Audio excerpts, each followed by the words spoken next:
పనిచేసుకుంటూ ఏ office చుట్టూ కూడా వదలకుండా, ఏ రోజు కూడా ఒక నిమిషం కూడా వెయిట్ చేయకుండా అధికారుల చుట్టూ తిరుక్కుంటూ మమ్మలను ఎన్నట్టు తడుతూ నిరంతరము అభివృద్ధి కోసము పాటుపడుతున్న మన ఉప్పల్ లక్ష్మీనారాయణ గారికి మరియు మాజీ కార్పొరేటర్లకు ముందున్న పెద్ద మనిషి అందరికీ నమస్కారము.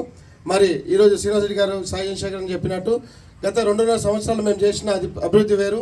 ఇప్పుడు మేము చేసిన మొన్న లాస్ట్ అన్న ఎమ్మెల్యే అయినాక 2.5 years తర్వాత మేము చేసిన అభివృద్ధి వేరు. దాదాపుగా అన్ని కాలనీలు కూడా ఒక ఆదర్శ కాలనీలుగా మేమైతే హౌసింగ్ బోర్డ్ డివిజన్ అయితే తీర్చిదిద్దగలిగినాం. ఇక్కడ కూడా ఒక డ్రైనేజ్ ప్రాబ్లం లేకుండా, సీసీ రోడ్ల ప్రాబ్లం లేకుండా దాదాపుగా ఇప్పుడు కూడా 6 కోట్ల సీసీ రోడ్ల వరకు ఇంకా పెండింగ్ ఉన్నాయి.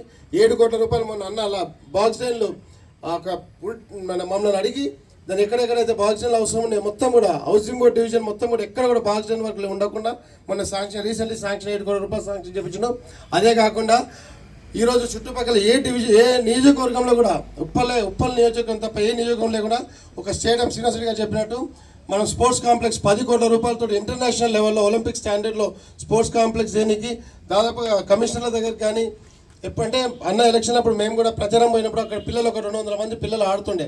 వాళ్ళకి చెప్పినాం ఖచ్చితంగా మేము ఎమ్మెల్యే గారి దృష్టికి తీసుకుపోయి దీన్ని స్పోర్ట్స్ కాంప్లెక్స్ మేము తీర్చిదిద్దామని చెప్పినాం. దాన్ని అన్న నిరంతరం క్షమించి అది శాంక్షన్ చేయించినందుకు అన్నకు మరోసారి ఇక్కడ నుండి మీ ద్వారా ధన్యవాదాలు తెలియజేస్తున్నాము. ముందు కూడా అభివృద్ధికి అన్న పాటుపడుతున్న సెలవు తీసుకొని చేయండి.